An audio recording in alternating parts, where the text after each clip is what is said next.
Imagine using idioms and proverbs in your essays and your scores still look like this. After hours of research, from watching videos of popular IELTS experts such as IELTS Advantage, E2IELTS and IELTS to reading articles published by Cambridge and IDP, I found something that every student needs to know.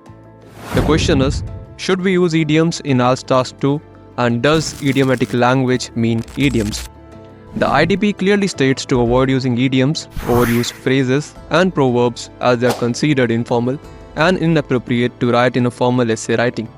Even the official Cambridge essay writing handout mentions avoiding using colloquial language. But if that's the case, then what does the use of idiomatic language in Task 2 band descriptor means? We need to understand idiomatic language consists of phrasal verbs, collocations, and idioms all together.